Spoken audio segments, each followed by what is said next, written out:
But mankind won't be destroyed. The fact that you and I are working here today is evidence of that.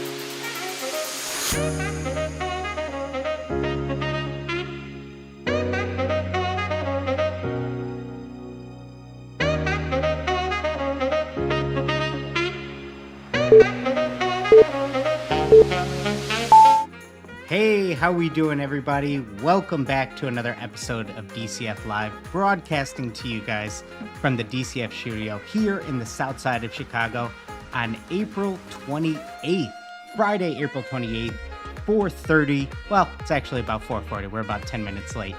Central Standard Time. Thank you guys for joining us.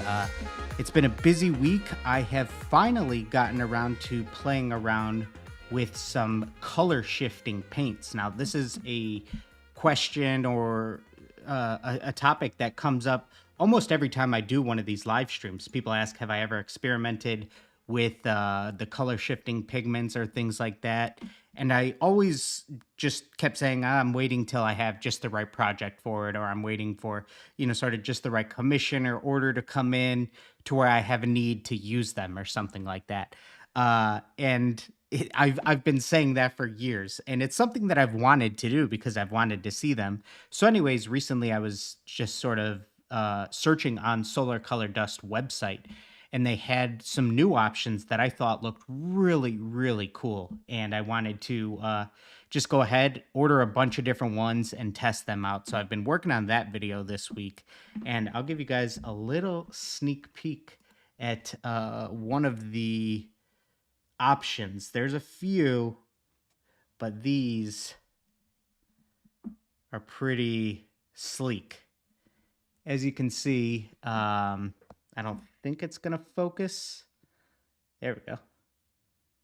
Mind you, there's a huge big key light right here, but these look incredible in different lighting, and it's really cool when you get them outside.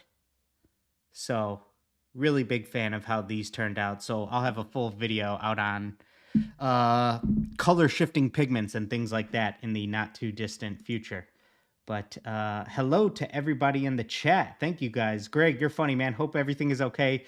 Not normal for you to be late. Hope you're okay, man. I wish my family thought the same of me, because I am known for always being late. So 10 minutes late, that's me running on good time. I'm pretty much early at that. Hello to everybody else. James says, damn, those are tight. Yeah, they turned out pretty cool. And there's some other real cool pigments that they make as well. And most of them, I bought 5 different ones. I would say a couple of them were a little harder than expected to work with, and some of them were easier than expected to work with. So it's a cool video, just being able to see how it all shook out. Felix Martinez, hey, first time seeing you, I believe, here in the chat. I have been doing custom shoes designing for quite a bit, but recently I lost my apartment due to wrongful eviction, and now I'm living in the street, and my custom shoes are on halt for me right now. I'm sorry to hear that, Felix. Hopefully, things start to turn the corner for you soon, man. That is, I'm very, very sorry to hear that. But like I said, hopefully, hopefully brighter future is ahead. Start of a new month coming up here soon. So DNA Music says, I want to say me and my wife love your videos. We are learning a lot. Thank you so much. Very cool. Thank you so much for tuning in to them, DNA. Manuel Thomas, what's up? How you doing? Harold Estevez says, glad I get to catch the live. Glad to have you. Glad to have you. Let's see. Tim, how you doing, man? Good to see you. Hope you're doing good. How's things been going on your end? Haven't chatted with you in a bit. Let's let's see.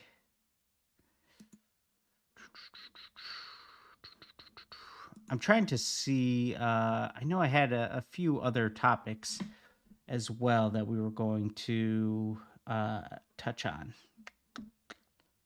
It's been funny. Something that has happened now because it's been out for about a month or so. We touched on it a few lives back, but the Instagram meta verification, and it's funny seeing that a few people or a bunch of people have already opted out. They said, "Okay, I did 1 month with this blue check mark, and it didn't do much for me. So I'm gonna go ahead and just keep my $15." It's gonna be real interesting to see how all that shakes out. It's been weird to see what's happening with Twitter and their verification, and Elon letting some celebrities keep it and paying for some people, and it's all weird, man. The paying for verification thing is so odd. So no idea where that goes. I'm just so surprised that with Instagram they didn't go with a slightly different color check mark. And even if they say, well, we don't want it to be too different, we don't want it to be blue for the people who were previously verified, and a gold check mark for anyone else who's subscribed through Meta Verified. Maybe you change the shape instead of the badge shape. Essentially, I don't know. I'm surprised. John Becker here says, "What's up, Dillon? Can you speak about designing backgrounds for portrait work?" Yeah, so designing backgrounds for portrait work. Let me think. Usually, anytime I've done backgrounds, I have kept it relatively simple as to not distract from the portrait. So I'll actually show a couple examples of, in my opinion, I've only done so many portraits that I would consider good. With the first one being the Kobe Jordan 1s. And so it was an all, mainly yellow, gold, and purple upper. And behind Kobe is pretty much just pure yellow. And I think on that shoe, I might have done like a snakeskin print. Let me try to pull it up. Switch over here. So behind Kobe, you can see we have predominantly all yellow. And what I did behind his left shoulder was I added just a little bit of an outer glow. And that was to really just try to bring him forward even more. Just give the entire thing more of a 3D look and try to make him pop even more. I didn't think that I needed to do it behind this shoulder because it was up against purple, whereas this one was up against yellow. So I just needed something to make that pop a little bit more. But other than that, you could see the rest of the background is predominantly pretty simple. Pretty simple for the rest of the background. So that is what I've done there. Let me try to find a couple other examples. Okay, so here is...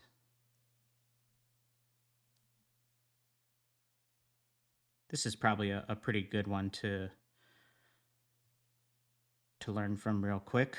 So here is an example of a Mahomes one. And as you can see right now, there's almost no separation between Patrick and the background, being that he's wearing the red jersey, the background's red. I did the jersey and helmet first on this one. On the next slide over, I believe, started to fill him in. And here you can still see there is nowhere near enough separation between him and the background. So then if I show you the final shot, here's what I opted to do. I gave him a drop shadow, and I covered up a lot of the some of the background print that I had done. I did a repeating pattern of the Arrowhead logo, and I kind of started this design. I went into this one, and I wasn't really sure how I was going to separate him from the background until I did the whole portrait, basically. I wasn't sure if I was just going to maybe do an outer glow like I did with Kobe. But then I remember once I had the portrait done, I took a picture of it and played around in Photoshop, and the drop shadow behind him seemed to work the best.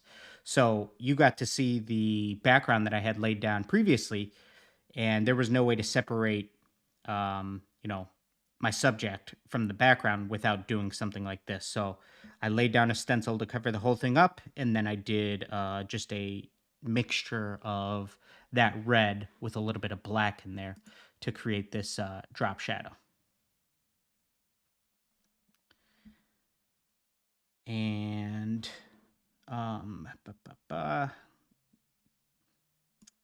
then let me try to think. Other one would have been Scotty. Let's see. Scotty, I did something very similar to Kobe here, where he has a red background. Again, he's wearing the red jersey, and I did this outer glow behind him just to help separate him from the background a little bit. And I suppose I had the option of doing the outer glow everywhere, where my subject is touching the red background, which is supposed to basically be, the mesh of the jersey. So I could have done, an outer glow here around his arm, and I could have done it here on this side of his face as well, but I opted to only do it behind his left shoulder. When I played around with it in Photoshop, that seemed to be, if I did the outer glow everywhere, it would have overpowered everything. And to me, like, just that little subtle area right there was enough to bring my subject forward. So yeah, as you can see right here, the background relatively simple. With this design, I was playing with some of the 90s Bulls jerseys. So on these panels, you could see I have the red jerseys. Here I have the white away jerseys, and then I have the black pinstripes there.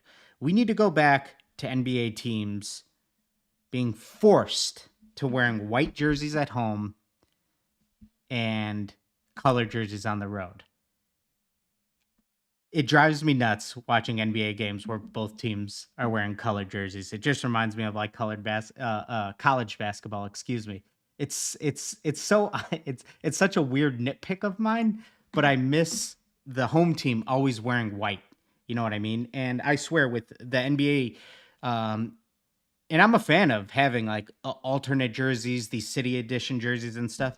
But sometimes when you turn on an NBA game and you have a team that has never been associated with that color wearing, like the Milwaukee Bucks had this like blue court this year. It was so weird. And there's other examples that I can think of as well. I mean, Utah, even though those sunset jerseys are one of the best, still the Utah Jazz have not worn yellow, orange, and red before. So it's weird to me to just have that happen so often where you turn on a game and within a millisecond, you might not know which teams are playing because they have these crazy colored jerseys on. So let's see here. So yeah, hopefully that helped, John. Hopefully that helped in terms of doing, portrait work. Keep it simple and let the portrait speak for itself. You know what I mean? And then if you have to do some type of, it's worked for me at least, do some type of glow, whether that's a drop shadow or an outer glow. A drop shadow would be a darker variation, an outer glow would be a lighter variation of a color to separate your subject from the background.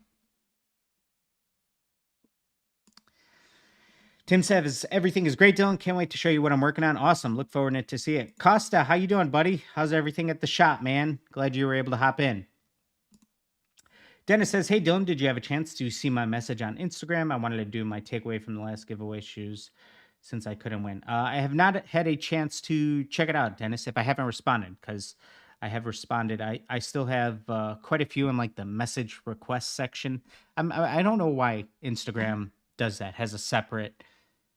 They have like two separate folders. They have message request and then hidden request. I mean, and a lot of times their spam does separate a lot of the stuff. Almost all the hidden requests are spam, but you know, it's weird. It's weird.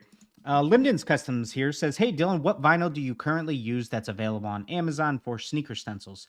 I've been using Cricut, but lately it's been leaving a lot of residue. So I buy my vinyl from uscutter.com, Oracle 811. That's what I recommend. It's not on Amazon, but it's worth it. And I think if you spend over 75, which if you buy a big enough roll, they have free shipping as well. But it's worth it for sure." Derek McIntyre says, "Thanks for doing live chats and making videos. It has helped me out a lot. Hope to attend a class one day." Awesome, Derek. Hopefully look forward to meeting you one day as well. The video that we dropped last week, which was how to, what was it? It was, sometimes I forget what the videos are titled because I have to essentially clickbait. I have to create these clickbaity titles to get people to click, and I can't just, have the title of what the video actually is because it wouldn't get clicks. But anyways, it was a line work stencil tutorial. That video is absolutely crushing. I'm not sure. I feel like I talked about this on a live recently, but YouTube, for anybody who makes videos on YouTube, they have this feature where they tell you how your video is ranking in terms of the analytics and the views it's getting based off of your last 10 videos. So it'll say this video after 6 hours after uploading is your best video out of your last 10 in terms of views. So it's gotten 1,000 views in the first 6 hours after uploading versus your last 10, and the worst one only got 10 views after 6 hours of uploading. And anyways, they added that feature probably about 3 years ago, and I swear it does more harm than good. Like when you have a real good video, it feels great. When you have a 1 out of 10, which this line work stencil tutorial has been since I uploaded, like it's just been crushing it in terms of views and stuff. And but boy, when you upload a video and it tanks and it says this video is your 10th worst video out of your last 10, you're like, oh boy, what do I do? And it's something that we did early on. I really try not to do it anymore. Jason and I would sometimes change the title and thumbnail of a video, but now I almost feel like it's like the captain of the Titanic. Like I'm going down with this title and thumbnail because when I uploaded this is what I thought was the best combination of title and thumbnail to roll with. So yeah, that feature, it just it's one of those things where, the highs feel good, but sometimes it's kind of like, you hear the expression of a bad a bad comment feels worse than 100 good comments. It's one of those things that, like, the bad one almost stands out more to you. You know what I mean? So when you upload a video that tanks and doesn't perform well, you're like, damn, man, what did I do wrong? But when you do when you get a video that performs well, you don't even take the time to congratulate yourself. You know what I mean? It's weird how that psychology works for us, at least for me. DNA Music says, "Do you do all your work in Photoshop?" I do a lot of my work in Photoshop. The other software is Procreate. I am nowhere near as proficient in Procreate. I pretty much only use Procreate because people want it's a popular tool to use in the sneaker customizing space. You know what I mean? So I feel like it's something that I have to talk about. So I need to know enough about it, basically. But I'm just so much more comfortable in Photoshop. I had to learn it for college. I went to architecture school, for anybody who doesn't know. So I learned it in college. So I just feel I'm so much quicker in there. So the Prince here says, "I've been trying to find the right SVG or PNG for LV, but they aren't straight nor clean. Where are the right ones located?" Okay, so what you want to do is head to Google Images, for example, and when you search LV print, go to Tools, search by size, and then change the size to large. This is going to help you find higher resolution images, and that will remove a lot of the ones that are, just low quality images. They'll be heavily pixelated, and you might be lucky to find a free option. I'm sure there's a bunch of paid SVGs that you could find. But yeah, just go to Google Images, click Tools, change the size to large, and then you'll only be working through higher resolution images. DJ Ninja says, I want to thank you for all your advice and the love you showed to the custom kicks community. Well, thank you for tuning into these videos, DJ Ninja. Really appreciate that. Really appreciate that. Copaesthetic says, hello from North Carolina. Huge fan of your channel. Incredibly grateful to you for sharing your process with us. Absolutely. Glad to. Glad to.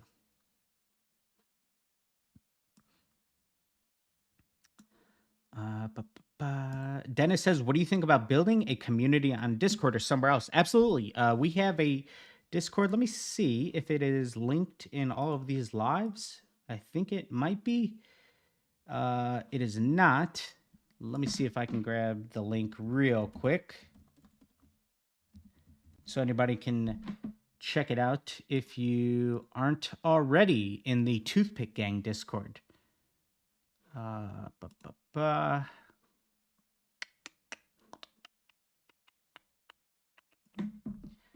will try to add a quick link in the chat. Throw that up real quick for you guys.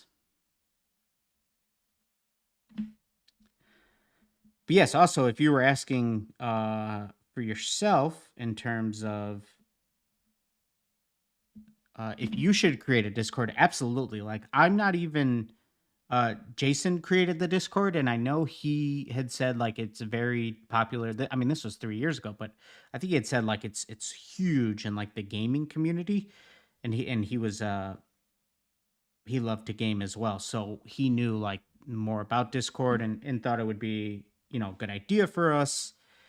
And I don't need to be honest, I don't even fully take advantage of all of the things that you can do in Discord. Okay, I just threw up the link there in the chat if anybody wants to join the Toothpick Gang Discord. But yeah, Dennis, if you're looking to create one yourself, absolutely, man. It's a really cool, it's a real cool concept. You know, people get to hang out and chat, and obviously it's other like-minded people. So absolutely, man. Okay, let's see. Peter Cove says, big ups from Hungary. Very cool, man. It's so cool to see how many people from all around the world tune in. Crazy. BN here says, which is better, completing the background of shoe then character work, or the character first, tape over, then the background? So there's no right or wrong answer here. For me, personally, I like to do the background first because I like to make it feel like I have already gained some momentum on the shoe and the design. So I feel like, okay, I've already done the background. I've done any other panels. I've already been working on the shoe at this point for, who knows, 4 to 12 hours. And now I'm ready to spend the next 100 hours on this portrait or character design. But once I'm done with this, I'm basically done with everything else. So to me, in my brain, that makes me feel like I'm, you know, making the most progress. Whereas if I were to do the character or portrait first, it'd be like, oh man, I still have so much work to do after this as well. And another thing is doing my background first. That also might help me make some design decisions on things I might need to do differently for my portrait or for my character. Because, okay, the background didn't look exactly as I intended with the mock-up or in my head initially, so now I need to pivot and make different decisions or anything like that. So I've definitely seen it done both ways. I'm pretty sure in like a lot of Serato's videos, he does the characters first, but to me, it's always made sense to do the background first. I want to say, I'm not sure if Sean from Color Me Fresh does his backgrounds or characters first. I can't think from some of his videos, but I want to say he does backgrounds first as well.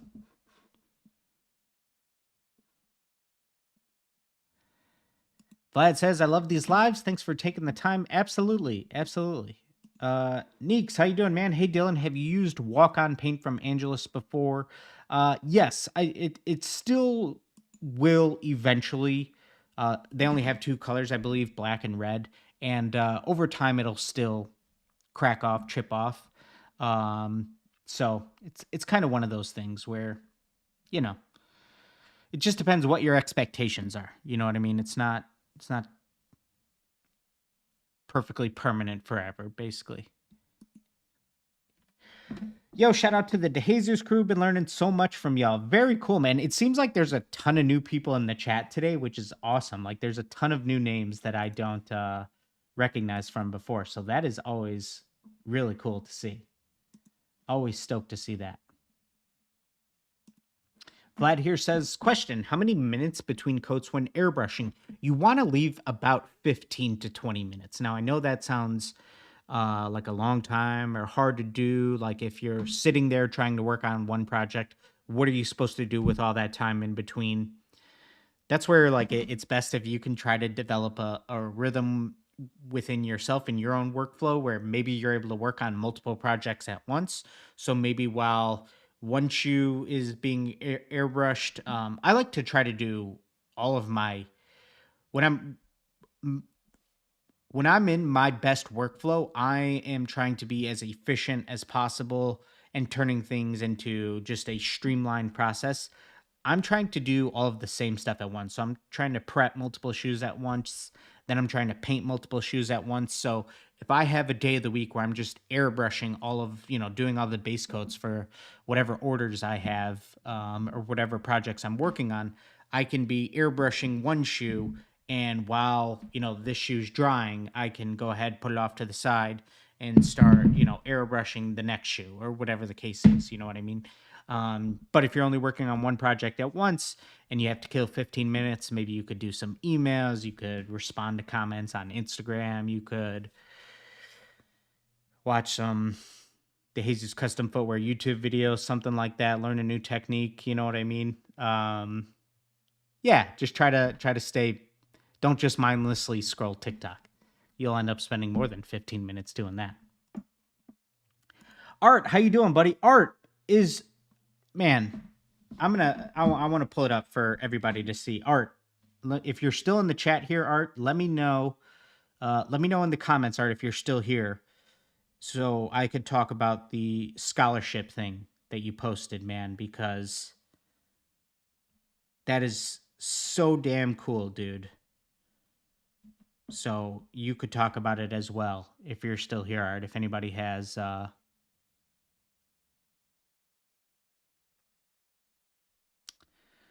any other questions.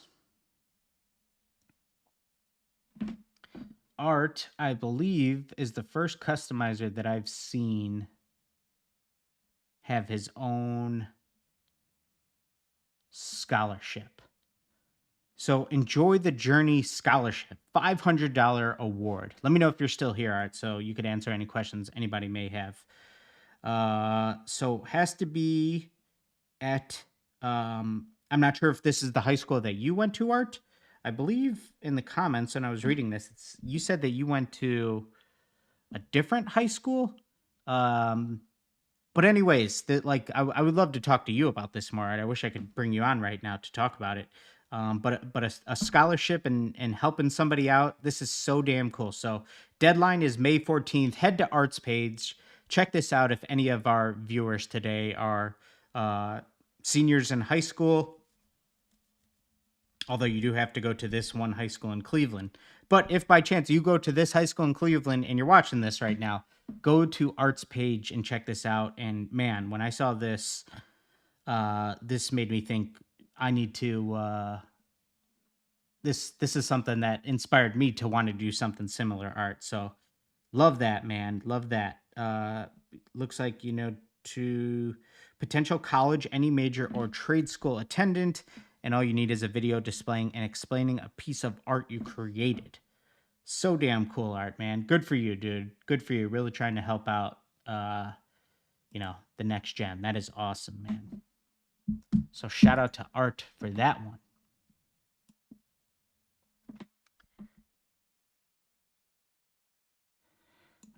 Okay, Mex Arch here says, when did your interest in customizing shoes start? So my interest started, this would have been 2011. when I would have been in my second year of college. This was right after the LeBron 8 South Beaches released for the first time in the summer of those released in the summer of 2010. And obviously that colorway was huge, man. That was such a big moment in the, sneaker world. And I saw a few people online were painting shoes to have the same colorway as the South Beach LeBrons. And specifically, the person who really went, viral with it would have been El Cappy, an tremendously talented artist out of Detroit. And I saw him do it. And at the time, I had taken some painting classes in college, had been into collecting shoes for a while. And I said, let me go ahead and grab an old pair of shoes and head to Michael's and grab some cheap acrylic paint and see what I could do from there. I mean, there was no YouTube videos on how to do this online. I think there was one video, and it said, like, whatever you do, make sure you prep the shoes. Otherwise, they're going to crack, chip right away. And I was like, man, I don't care about none of that. I just want to get into painting this turquoise color right away. So I didn't even prep the shoes, just threw the paint on there. And yeah, that was how I got into it. So out of just a love for, sneakers in general, and specifically those LeBron 8 South Beaches. I couldn't afford them, the real ones, because, I didn't get them for retail, and being a broke college student at the time, it wasn't happening. So Peter Cove says, I just bought an Air Force One yellow Gore-Tex. What do you think? Can I airbrush paint the Gore-Tex parts? Let me try to Google those real quick, because the Gore-Tex material, I think, is kind of rubbery, and I usually wouldn't recommend painting on rubber. Let me see. Yellow Gore-Tex. Let's see.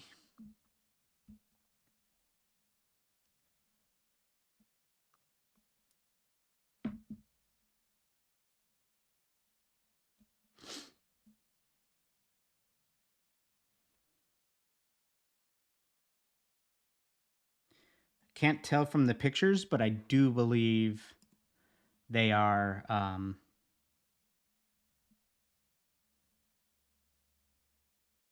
kind of that Gore-Texy rubbery material. So I probably would avoid them unless they're leather. If they're leather, you can absolutely do it.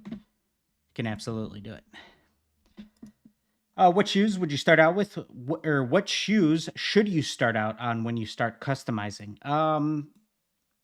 The best answer is whatever you can get your hands on. You know what I mean? Ask your friends and family if they have any spare shoes they're willing to let you practice on. See what you have laying around in your closet, your parents, your siblings, your friends, whatever.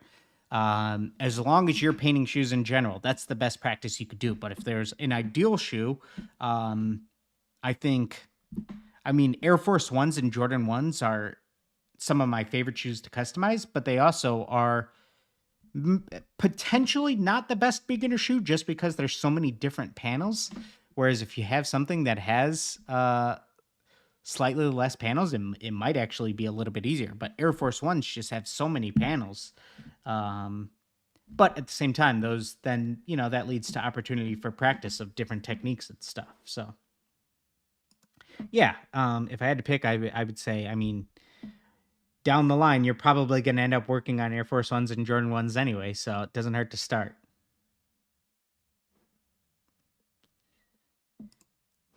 Keegan Jefferson says, what's your favorite type of shoe to customize? Yeah, so I just said there, Air Force Ones and Jordan 1s are some of my favorites. Jordan 3s are right up there as well. Pavel says, hey, dude, just found your channel today, and I've already learned so much. I'm just working on my first customs from my colleague. Very cool, Pavel. I'm very curious to know, what was the first video you saw? Let me know in the comments, man. Let me know. MexArt says, how much do your customs cost? Really varies. The answer that I always sort of give is kind of like a tattoo artist. It totally depends on the overall complexity of the design. Once I know a little bit more about the design, I can sort of start to figure out in my head, what it'll, how long it'll take, what's going to go into it, things like that. But I mean, usually somewhere, a lot of the stuff that you probably see on my Instagram or on YouTube probably starts around 1,500 or so. But just a really wide range, because some stuff can take, 10 hours. Other stuff can take 100 hours. Creative Rec Customs says, "What are the best times for content while creating? I feel like I don't get the best shots of videos. What are the best? Does that maybe supposed to say what are the best types of content? What are the best times for content while creating? I feel like I don't get the best shots of videos. Check out our free photography guide on our website, DeJesusInc.com. It's probably linked somewhere in the description. It's a free photography guide, talks about a ton of different shots that you can get, whether you're using an iPhone or a DSLR. And it gives you a few different locations that you'll be able to find nearby, no matter where you live, of some different shooting locations and some different poses that you can do with your shoes to just get really clean, simple photos that work for any theme that anybody can do. And I know that guide's been really helpful to a lot of people, so that's cool. So hopefully that answers that question. But sort of answering on videos as well, I think the best thing you could do with videos is model what works. So see what people are doing in the custom shoe space in terms of videos and reels and TikToks and what's working. Is it faster paced stuff? Is it, more time lapsey? Is it quicker cuts? You know what I mean? See what's working and model that. Jalen Christopher says, "Is Jason still with you? Never see him these days." No, unfortunately, he's not. We are coming up on, it's been about 2 years, summer of 21, since Jason left. So yeah. But I have since worked on him with a couple different projects on a few different videos. He's come back to help me with a few different things. So nothing but love for my man, J Money. But he's doing good. He's doing good.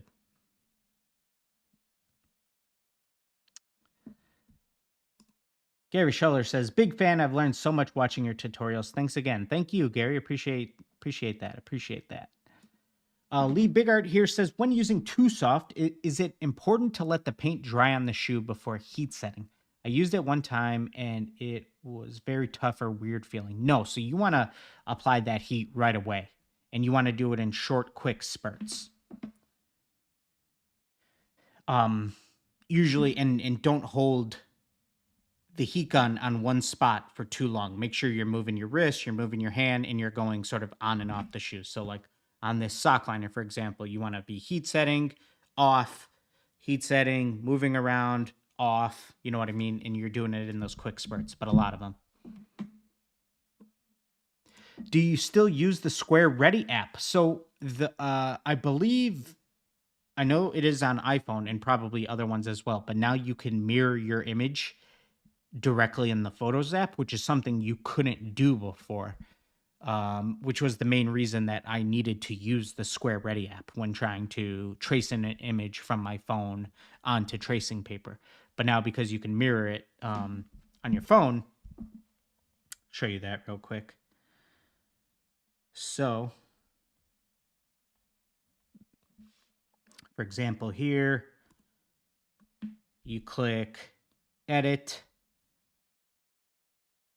then you click the sort of like it's usually a crop symbol here at the bottom, where you guys can see the yellow dot below now. And then in the very top left, where there's almost like a pyramid shape in the two arrows, you can mirror the image back and forth. So now you could trace your image in reverse. So yeah, that is a option that was not available in the Photos app always. So that's why you had to have a third-party app to do it.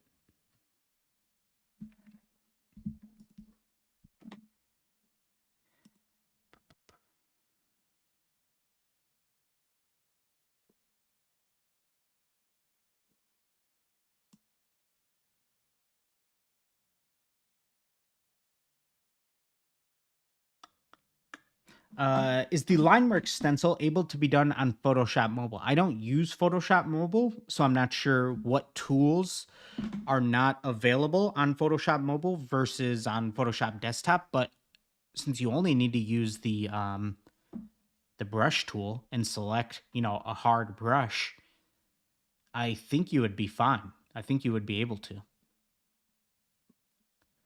I do. Johnny, how you doing, buddy? John, have you tried the new putty from Angelus yet? Thinking to try it for the swooshes. Yes, if you are removing the swoosh on an Air Force One, a Jordan 1, the new Angelus putty works phenomenal. It's great stuff. Jonathan Collins says, I'm new. You ever posting more content like actual videos? Thanks for what you've done. Yes, so we post every other week. So we had a video go up last week that was on a tutorial for a linework stencil. And then next week we have a video on... the video is on airbrushing gradients and some techniques for it.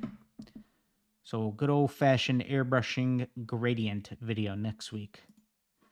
Dennis says, is there a color you don't like to paint? I hate to paint yellow, especially mixed with a little bit of red. It doesn't go as I want. Yes. So Dennis, I believe you submitted this question for an episode of Ask DCF, which we will have in the not too distant future. And this is something I believe I'm going to touch on in that video. But yeah, you need to do a paint buildup method for that one. Yes, there's quite a few colors. Specifically, some of the primary colors are really tough to paint unless you do, a paint buildup method.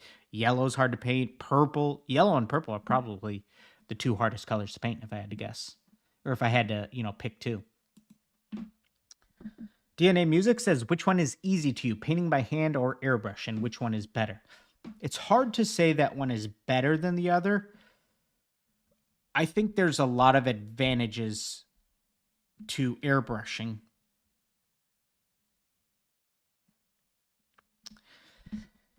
How do I want to say this? I think that when you do it correctly, you can get cleaner, more even coverage. It's 10 million times easier to do blending. Way easier to do sort of texture stencils. And yeah, for speed and efficiency, especially if you're working on multiple projects at once, airbrushing is the way to go. But if airbrushing just like isn't in the cards for you because you don't have the space, can't afford an airbrush, you can do, you can run a custom shoe business just hand painting. You absolutely can. I didn't have a good working relationship with an airbrush for my first 5 or 6 years of customizing, I always say. Brittany says, first off, you are amazing, Dillon. I was wondering what kind of electric sander you use, if you could show it on camera. Sure, Brittany, let me grab it real quick.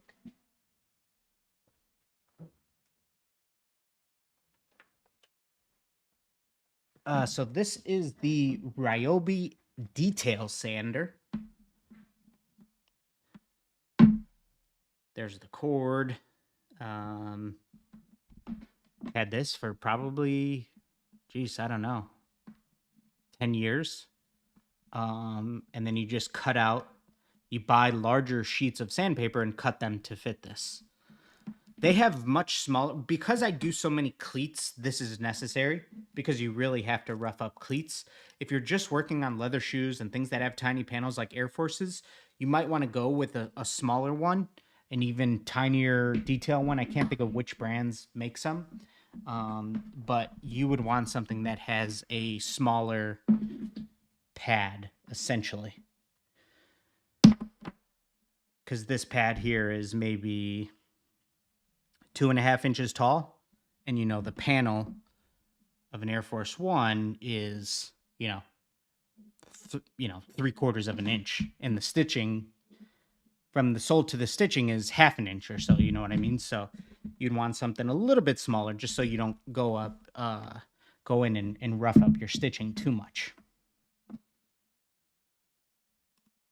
Carlos the Masterpiece says, have you had luck finding a shoe insole supplier that you can customize? I'm trying to think of what's the name of who everybody uses to get their printed insoles. Is it Reclusive Sole? I think that's who it seems like everybody gets custom printed insoles from. Let me see if that's the name. I don't know the cost of this. I've never done it. I've never purchased. Yes. I haven't purchased from them before, but custom printed shoe insoles, and they always look damn good from any video. That looks really clean. It's not like a poor quality print certainly from the pictures. So yeah, that's really cool, and I know Sean, I believe Sean uses him a lot for a lot of his projects. He'll get printed insoles. So, ooh, look at these Freddy ones. Those are sick. Even got the Freddy Jumpman. Dig that. Some Jason ones. Dig those. Cool product photos too. So yeah, these are sweet. These are sweet. So yeah, check them out if you need printed insoles. Reclusive Soul.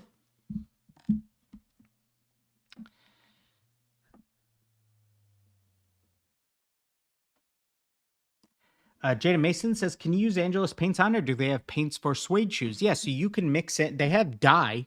If you're just trying to do something solid, you can use some of their suede dye. They have a ton of different colors.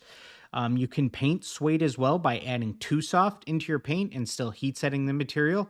It probably will it's not going to be quite as soft, depending on the suede, depending on the quality of the shoe, of course, but it can be painted.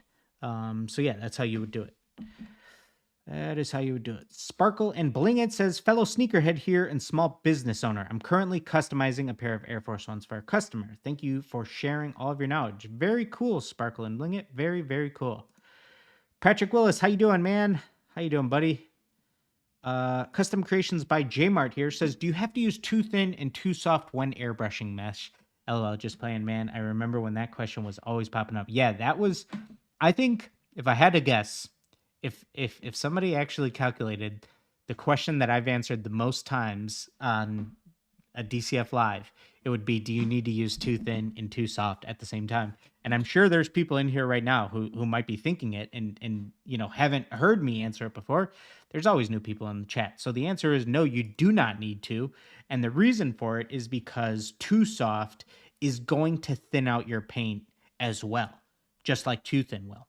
Your mixture, so you don't need to mix additional too thin into your paint mixture. The only reason you use too thin is so that your paint is thin enough to run through an airbrush smoothly. But the too soft is also going to act as a thinner essentially. So just mixing too soft with your paint at a 1-to-1 ratio will make your paint thin enough to run through an airbrush. Let's see. How do you put the sneaker in the digital form to make a pre-sketch for the design? So, Rose, great question. There's a few different ways that you could go about doing it. One thing you could do is if you use an app like Procreate, or I mean, even if you use Photoshop, whatever the case is, you could just take a picture of your shoe while it's a blank shoe. So if I just had an Air Force One here, I could snap a quick picture of them, upload it into my software, Procreate, Photoshop, and just do my designing right on top. Now, if you're looking for a template that almost looks like you're filling in a coloring book page, what you can do is type in the name of the shoe that you're working on, followed by the word template on Google. So for example, if you search up Air Force One template, you'll find a bunch of images that look like, coloring book pages, where you just have a black and white image that you can start coloring in. Also, AngelusDirect.com has a ton of Photoshop files for a ton of different shoes. I think almost all of the Jordans, like 1 through 23, Air Forces, just almost all of the common shoes that you would be working on. And these templates already have all of the panels on separate layers and stuff. So if you are familiar with working with, Photoshop or different softwares, those will come in handy for you.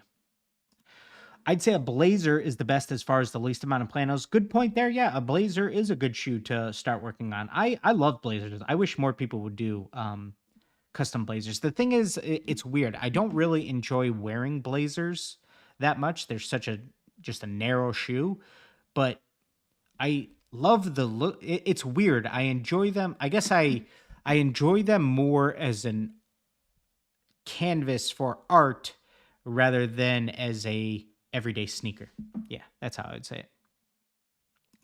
Pavel says the first video was 6 things I wish I knew. Very cool. And it's so interesting because that's a 3-year, it's probably coming up on a 4-year-old video. Yeah, that video would have been 2019.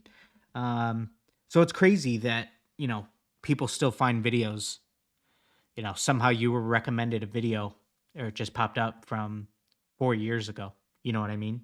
So this is why I recommend everybody start a YouTube page. I mean, people are still able to discover DCF and me essentially from a 4-year-old video, something that, we made that long ago. That's pretty cool. BN says, if a mistake is made, do you acetone it down, pivot your design, or lean into it? It depends on what the mistake is. You know what I mean? So, like, a mistake is made. If I peeled a bunch of paint when I lifted vinyl, then it depends how much paint I peeled, and I may need to remove a lot of paint to make the panel even again. If I accidentally got paint on a sock liner, I might need to change my design and paint the whole sock liner. If I just got a little bit of paint on an edge or on a panel that it's not supposed to be on, depending on, what the design is for the two different panels, it might just be something that I'm going to touch up later on when I go and do all my edges and things like that. So Greg's, when will you be posting another project video? It depends what you mean by project video, really. I guess what constitutes a project video? Is it a project I'm working on? Is it, do you potentially mean a challenge video where I challenge myself, like the portrait one, to do something for 30 days? So kind of sort of depends what you mean there. Jonathan Collins says, we don't need numbers, but are you doing better numbers from YouTube or shoe sales? Great question. I would say in terms of revenue, because, a big factor of YouTube, I almost consider YouTube is a part of like, how can I best put this into words? In my head, YouTube, stencils, course sales are all sort of like the social media marketing side of DeJesus Custom Footwear versus the commission-based art pieces, you know what I mean? And all of that stuff is a bigger chunk than the commission-based artwork.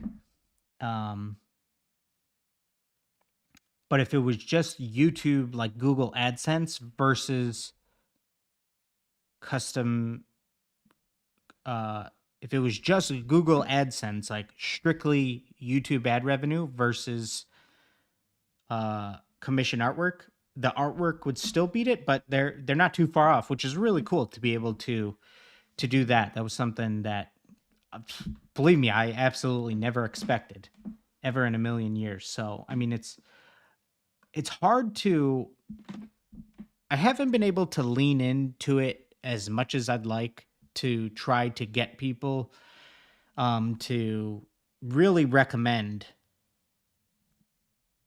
being on a platform like YouTube so that you can get paid for your content, because to really make it as an artist, you need to have more streams of revenue than just commission-based artwork. You know what I mean? There's only going to be so many shoes that you can paint at the end of the day,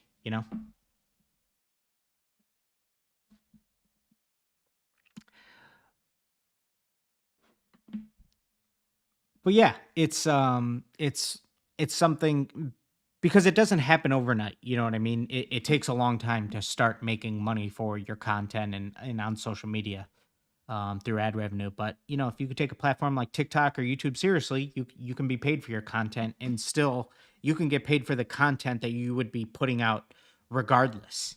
You know what I mean? Like, so much of our YouTube is really just like the projects I'm working on. So it's, content that I would be posting anyway. But being able to then get paid for it as well is awesome. Greg says, start to finish video like some of the videos you did back then. Again, I'm unfortunately, I'm not too sure. I'm trying to think of what videos you might be referring to, for example, because to me, it feels like all my videos I show, almost the whole project. Or even the videos of people sending in the shoes, like reviews. Yes, you know what? That is a good time to bring that up. I'm gonna be filming some episodes of reviewing your customs in the not too distant future. I'm gonna film a few episodes at once.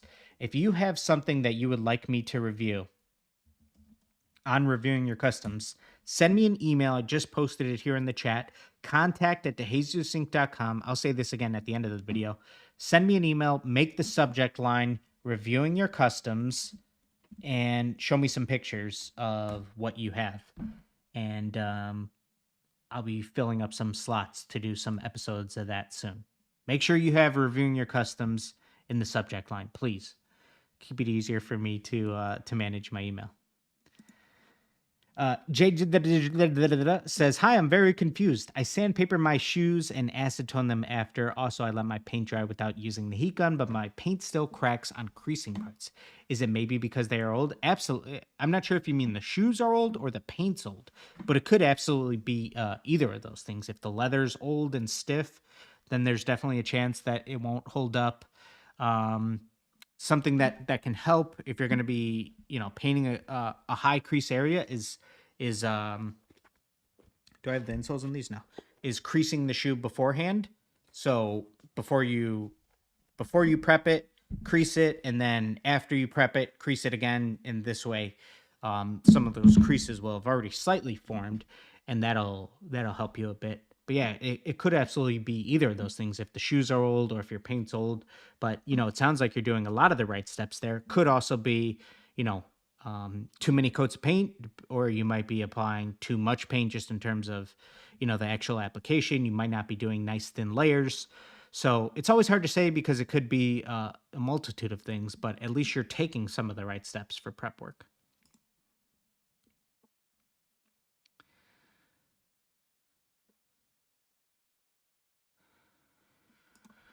Rose Williams says, "Does it work to just put duller to make my top coat to make it more matte instead of buying a new matte top coat?" Nope. Pick up it's worth it to buy the new Angelus matte 4-coat. It's 100% worth it versus taking, like, if you're referring to the regular matte finisher, what it used to be called, or I mean, it's still called, but their older product, adding duller to that, still matte 4-coat beats it, and it's urethane based, unlike that one, which I believe is water based.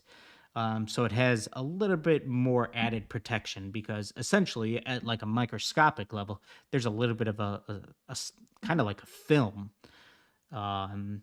around your whole shoe. Now, it's not something that you see when you apply it correctly, but yeah. Patrick Willis says, "You mentioned that you get inspiration from tattoo art. Besides that, and like nail art and graffiti, what other art mediums do you think could translate over to customs really well?" What a unique question, Patrick. Trying to think of other mediums that like I enjoyed. Like, I mean, I love photography, but I'm trying to think, is that something that easily translates well over to shoes? I mean, it can. Graphic design, I guess, that's a lot of what, like, anime, a lot of the anime customs have, graphic design element to them. Trying to think of other mediums. Like, it's hard to say the medium of TV or film translates to shoes. Not onto the artwork of shoes, but maybe the storytelling of shoes through the content. But yeah, that's a unique one, Patrick.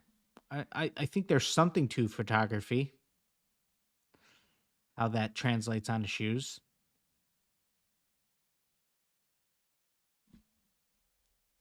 Is there anything else?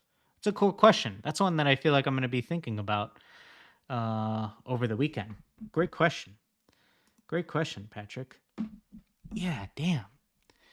It's one of those things for sure that a lot of ideas are going to come to me right after the stream ends as well. Other mediums, other art mediums that translate to shoes. Said graphic design. We said photography. There's something to people that are able to do some like sculpting as well and adding pieces onto their shoes, whether that's, through smaller things like, cool lace locks. Like Sean does that type of stuff. Sometimes he'll add a cool lace lock onto some of his pairs or something like that. Yeah, that's something that when done right is is a cool technique to know about for sure. For sure.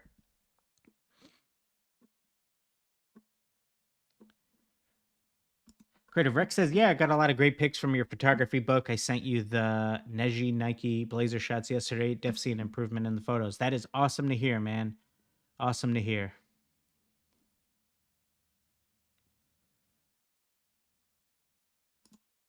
Yellow is a trip. Totally agree. Totally agree. Greg, you're funny, man. This is why you deserve everything, brother. Your teaching is amazing. I probably would have stayed in school if I had a teacher like you. I'm sure most of my teachers would have said, I wish I had a lot less students like Dillon, man. It, some of my high school teachers reading some or finding out that, I'm certainly I'm not a teacher now, but in a roundabout way, I do teaching and host courses and stuff. And I'm sure some of my teachers from high school and stuff would be thinking to themselves, what on earth? How did that happen? DJ Ninja here says, when doing orders, when do you receive payment? For example, do you take a deposit, then the rest upon completion, or all upfront, etc.? I'm trying to figure out how to establish payment methods. This is a great question. I don't think that there's a perfect answer. I do think that there are some wrong answers. What I wouldn't want you to, so yeah, I think there's a scale here, okay? So where you have the most protection and where you can't get wronged is if you collect full payment up front every time. So if you charge $1,000 for a pair of custom Air Force Ones, if a customer pays you $1,000 today on April 28th and you tell them I have a 6-week wait and their shoes aren't done till the middle of June, but they trust you as an artist, they're willing to wait, awesome. That's the best thing possible for you. The worst thing possible for you is getting paid zero upfront and no contract and saying you could pay when they're done. So here on April 28th, a customer says, I want you to make me a pair of custom Air Force Ones. Cool, it's $1,000. All right, now let me go out and buy the shoes as an artist. Let me get all of my materials. Maybe I have to buy new paints. Maybe I already have them, but I've already spent the money on them. I have to buy whatever other supplies. Then I'm going to put all of my time and energy into the shoes. And then when they're done, even if the client doesn't have this intention, something could come up with them in their personal life. They might have a rainy day or something, you know what I mean? They may need to spend their money on, something happens in their life where now these custom shoes, which are a luxury item, they're not in a place to afford that luxury anymore. So guess who's now in trouble? And they'll say, okay, I'll try to pay you when I can. Well, when I can isn't a day on a calendar. You know what I mean? So then where everybody kind of meets in the middle, which is maybe the most fair for all parties involved, is if you were to do something like a 50-50 split where you have half payment up front and half upon completion. You know what I mean? This way you at least have enough money to purchase the base shoe, if you're supplying it, any other supplies you might need, and who knows, depending on like the cost of the overall project, maybe, if it's $1,000, okay, you're able to buy your base shoe, you're able to buy your supplies, and you have a little bit of money to hold you till that project's complete. You know what I mean? So that is absolutely an option. Whereas if you just collect full payment up front, everything, could you say that's the most fair to the customer, who then still has to wait 6 weeks or however long your wait time is? If they trust you, if you already have a good working established business, maybe they don't have anything to worry about. You know what I mean? Maybe it's not unfair to them. That's just your sort of policy and the way you run business. You know what I mean? So what you don't want to happen is not have you need to, even if you're charging $150 for a custom Air Force One, let's say you're doing that. An Air Force One cost $110, right? Plus tax, it's going to cost you $120. You're only making $30 if you're selling them for $150. which, I mean, believe me, there absolutely are people that are doing that. You need to at least get enough money up front to cover the cost of the base shoe in case that client decides not to pay, and then you're stuck with the shoe. You can't go in the negative just to purchase a base shoe for them. You know what I mean? So always, always, always at least get enough money to cover your upfront expenses for your materials in your shoe. Specifically your shoe, because now you're stuck with the 10.5 Air Force One that you've started to paint green and blue. You know what I mean? At least if you're purchasing materials such as maybe paints, maybe you're like, okay, cool, I need to go and buy this specific color. I want to get this collector edition color, or I want to get this neon color that I didn't have before. I mean, at least that paint you'll be able to use again down the line, but now you're stuck with the size 10.5 Air Force One. I mean, yeah, you might find someone who wants a 10.5 Air Force One down the line, but if you've already started to paint it, then you got to take all the paint. You know what I mean? So at least get your money for the base shoe up front at absolute bare minimum. But 50-50 is a pretty good split. When you're painting over a color in your video, you said use light gray to cover it up to change the color. Is that the correct color? Yes. Yep. Light gray is the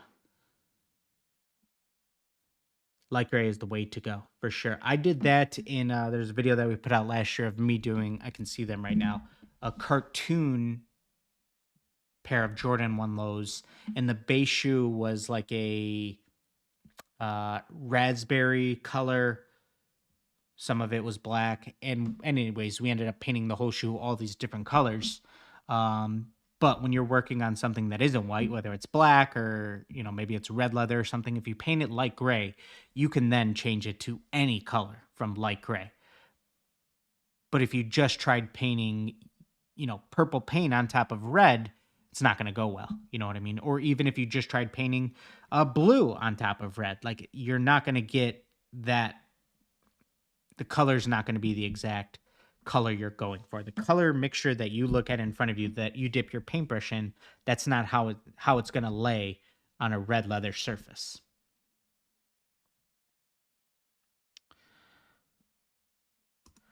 I use a silhouette cameo. Is there a Mylar you found that works best to cut stencils with? So I mean, Mylar is a plastic, so it's best cut with a laser cutter. Whereas a tabletop vinyl cutter, those aren't really meant to cut through plastic. So sometimes you gotta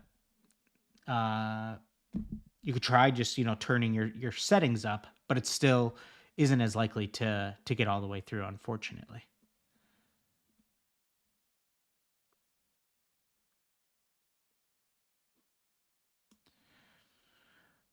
Let's see. Would you do a shoey when you reach your next milestone? If so, which one of your customs would you do it from? I don't know why I'm drawing a blank right now, Carlos. What is a shoey? When you reach your next milestone, if so, which one of your customs would you do it from? Why am I drawing a blank on what a shoey is? Somebody fill me in. Fill me in. I don't know why I'm drawing a blank. Can you use a dauber? Is it dabber? Dauber? It's one of those words that when you read it off, I believe it's a dauber. Hopefully that's right. Can you use a dauber and Angelus dye to dye the sock liner of Air Force Ones? You can use those daubers and take Angelus paint mixed with Too Soft and still do the cool little trick that you see on videos. To me, dye doesn't work as well on sock liners because dye's for sure going to rub off onto socks and things like that. But whereas if you heat set with Angelus paint and Too Soft, you could be good to go.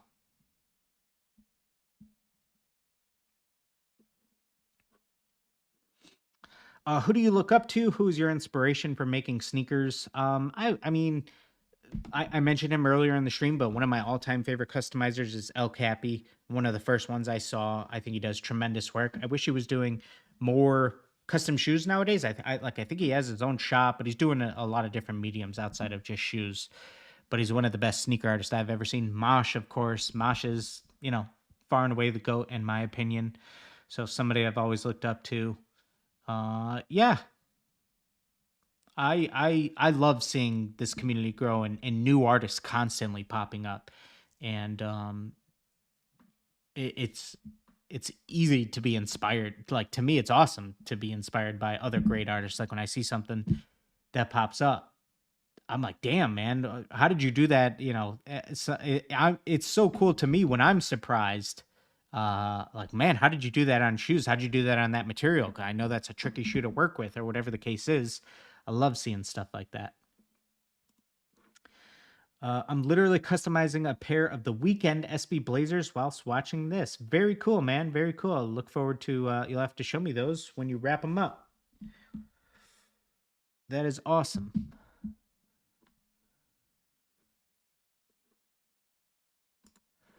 Jonathan says, have you ever tried mixing candy concentrate into clear Angelus paint? I want to attempt to make a pair of lowrider shoes with like a lace stencil underneath. I have not, but that sounds really damn cool, Jonathan. Give it a shot and let me know how it goes.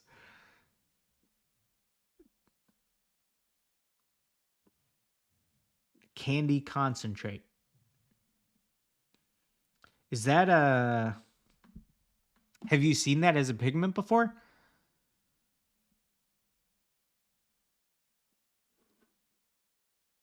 Because, I mean, I've seen, people do, similar stuff to, like the color shifting like this, but I'm curious if there's something outside of the solar color dust that I don't know about that, I'm not sure if you caught these earlier in the stream, that has, an actual candy paint look to them.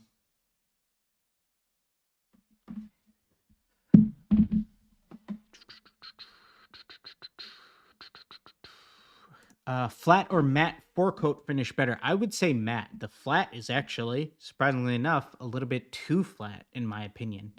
There's not a lot of designs where you need to go more matte than the matte, in my opinion. But yeah, it's just a preference thing. Like if you were trying to go for a ridiculously ultra matte black Air Force One, I'm sure you guys have probably seen something like that before. Then you would probably want to use the flat finisher.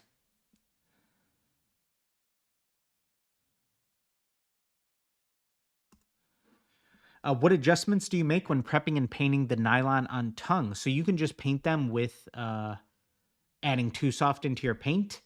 And that's pretty much it. And then heat setting it. You don't need to prep nylon. Thankfully, there's nothing you need to do. You can just paint straight on top of it.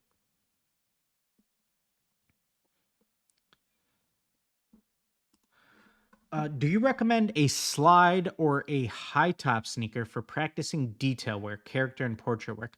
So you want something that has a nice, big, large, flat base for you to practice on. Like, what you don't want to practice on is something like a Jordan 1 where you're stretching across multiple different panels. So if you could have something that's large and flat, like I think there's a nice large space on a Jordan 3 that you can work on.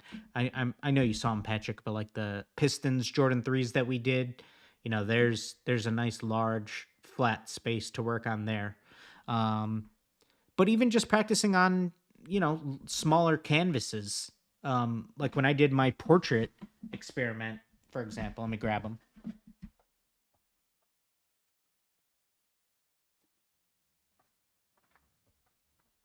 I was just practicing painting portraits on canvases so that I was working on, an easier surface. So like this is the first one I did. This was on day 1 of the experiment.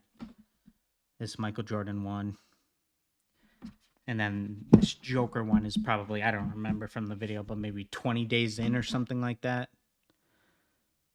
And yeah, this was great practice. These are, what are these? Maybe 6 by 8 inches. So this is a little bit bigger than you'd end up doing on a shoe, but still great practice. Even if it's better to go a little bit bigger at first so that you can get, more comfortable with it.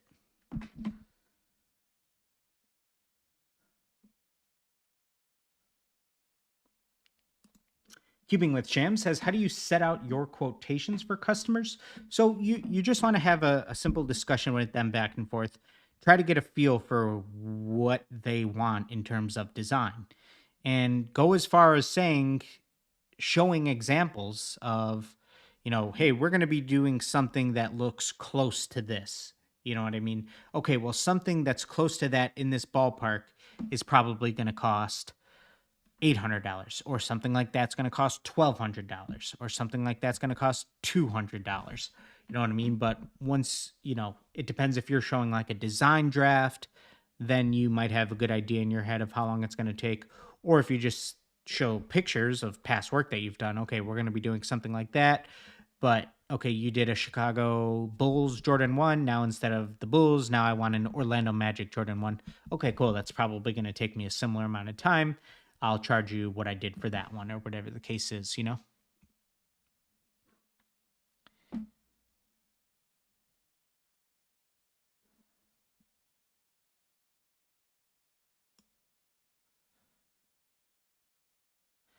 Okay, guys, we got about 5 more minutes today. 5 more minutes in our stream today. Thank you guys so much for being here. This has been a very, very fun stream. Chat's been booming all day, so forgive me if I haven't gotten to anybody's questions. Certainly trying to get to everybody. How to go over thin lines. You can go over them with more paint, essentially. And then you just have to find what brush works best for you for real thin line work. Whether that's a toothpick, you test that out, or, a size 0 round brush.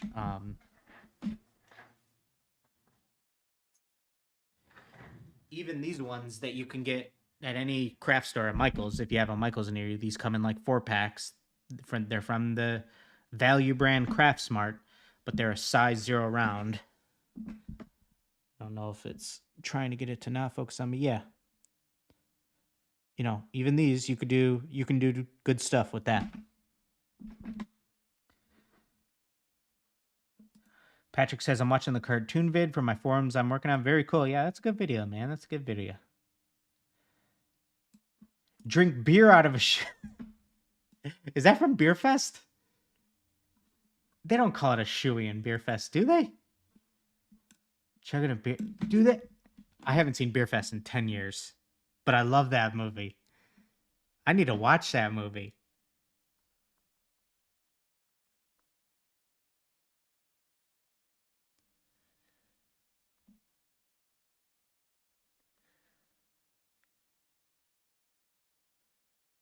I was just Googling to see if it says just on the first page of Google, a lot of it's saying coming from Australia.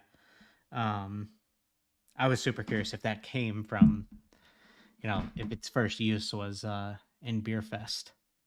I haven't seen that. I remember when that came out. I watched that movie a ton. Man, I haven't seen it in a long time. I love that, though.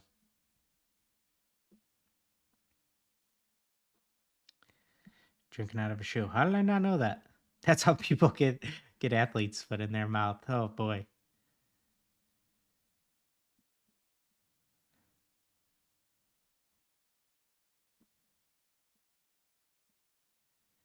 What do you think about Nike's dot swoosh? I don't know enough about it. I'm not the most in tune into like everything Web3, metaverse, NFT. I don't know all of the details of all of that stuff. I believe I follow the page, whatever the account is, like dot swoosh or something. But to be honest, I'm out of the loop on everything that's going on. So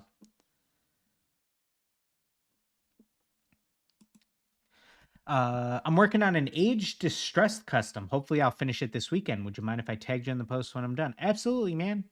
Absolutely. I'd love to check it out. Cody says candy colors are really translucent. Transparent colors work good. Just got to add some flow extenders for a low rider pair. Oh, great advice. Candy paint might not work because the effect is really enhanced by a hard clear coat. Why is that, Cody? Why does the hard clear coat enhance the effect? Curious if you're still here, Cody. Have you ever used a chalk red color? I have not. I have not used chalk red before. Cody says, I would recommend a high gloss or high gloss fur coat. I've done it on a pair of Jordan 11s, but I only think it worked good because it's on patent leather. That's cool. Cody, if you don't mind, DM me a picture of them real quick. I'll show everybody how you did. Oh, Jonathan Collins with probably the most important question of the day. What restaurant has your favorite chicken nuggets? Okay, now we are talking strictly fast food here. Strictly fast food. Okay, so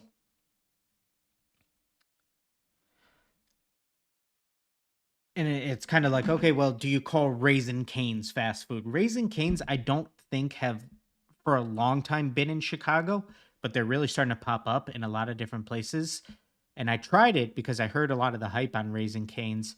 I was disappointed to know that they don't have barbecue sauce. They only have I don't know if I think it's called cane sauce, maybe. I'm a barbecue sauce kind of guy with chicken strips, chicken nuggets, whatever the case is. And I was hurting when they told me they didn't even have barbecue sauce. So in terms of your McDonald's, your Burger Kings, your Wendy's, your White Castle, I think I'm probably going the Wendy's spicy nuggets. I think I'm probably going Wendy's spicy nuggets out of the fast foods that are everywhere nationwide. So like to me, four of the most common although White Castles aren't everywhere, but if you had like your McDonald's, your Burger King, your Wendy's, your White Castle, McDonald's last place. No, Burger King nuggets last place for sure, but I like the chicken fries. But the nuggets, no way. Those are last place. McDonald's third to last. White Castle's chicken rings first place. Wendy's spicy nuggets. Out of those four, Raising Cane's, it was good, but like I said, need barbecue sauce. I'm trying to think of some other ones. Chick-fil-A's are solid. You know what I mean? Chick-fil-A's are solid. What are the other major fast food places that I'm probably forgetting about right now? Sweet Baby Barbecue Rays is the best. That's good stuff. That's good stuff. BK Nuggies. Oh, Patrick, man. I can't. And Patrick, if they're selling those things, 10 of them for $1.49, something's up, man. Something's up if they're selling 10 of those things for $1.49. I'm down with the chicken fries, but not the nuggets from Burger King. I liked them as a kid, but I haven't been able to eat regular just plain Burger King nuggets in years. I believe I saw Burger King was getting spicy chicken fries. Is that a thing? And has anybody tried those?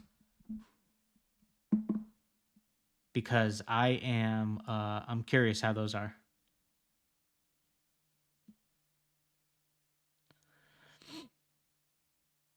You know what's not bad for anybody who has kids or who still eats like a child themselves? I haven't been, since I was a kid, I haven't really liked any frozen nuggets or anything like that. No dino nuggets. I'm sure I ate them as a kid, but they haven't been a part of my eating in a long time. But I want to say they're Tyson because my kids eat them. The chicken fries, those are respectable. They don't taste too far off from Burger King's. If you throw those in the air fryer, they're solid. They're solid. Yeah, man. This I love when the chat goes off the rails and we get to chat about the important stuff, like best chicken nuggets, for sure. You know what? It pains me to see, as somebody who, being in Chicago, we don't have In-N-Out. The times I've been to Vegas or Cali to visit, I have a friend that lives in Long Beach. I think In-N-Out, in terms of taste, price, is like God's gift green to earth. In-N-Out burgers, they're for real. Anybody who tries to, like, to me, when people say In-N-Out isn't that good, I feel like they're just trying to go against the grain, because In-N-Out is the real deal to me when you're factoring in price and taste and everything. Like, I have a childhood friend who went to college in Long Beach and he stayed out there. And so he's been out there, 13 years now or something like that. And he's like, dude, I'm still not sick of In-N-Out. It's the real deal. So I love that. I love that. Bobby Harris says, how to get more clients when your custom business is slow. Some things that you can do are spend a little bit of time repurposing some of your old content. You know what I mean? So if you shoot too much content, which you always should, then you can show different videos, make different reels of projects that you've worked on, or show different photos of past shoes. And these are ways that you can never slow down in terms of posting content. You can, essentially never run out of content if you shoot enough that, hey, I haven't shown these shoes, anywhere on Instagram in 6 months or a year or whatever the case is. Now I'm going to show you different photos that I've never posted before, or make different reels, make different content with it, things like that. But just, of course, as well, you can just create new shoes for yourself. Now, if you don't have any orders, now's a great time to, you finally have an opportunity to make something for yourself, any of your friends, turn you and the whole gang into a walking billboard and create new content with that. You know what I mean? And have new stuff to show in the portfolio.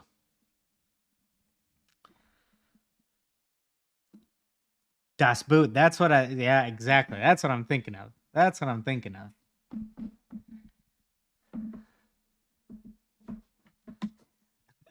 This guy has 400 videos on it. You're not wrong.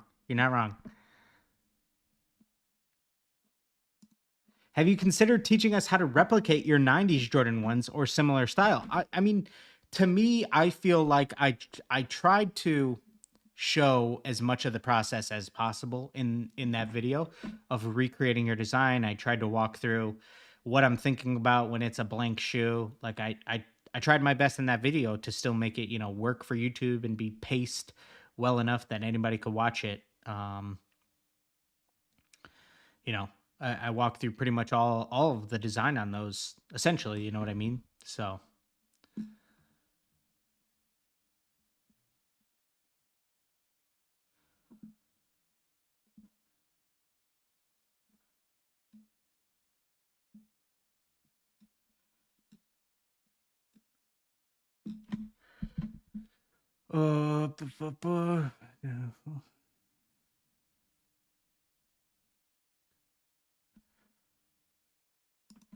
AJ says, so have you made a decision to do a full start to finish stencil video transferring from Photoshop to the shoe, also the cutter machine?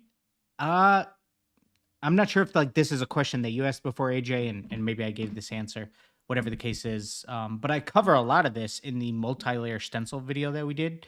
That video is about an hour long, walks through a ton of Photoshop, walks through all of the settings that you would use in Silhouette Studio, the stencil cutting software. So check that one out for sure. For sure.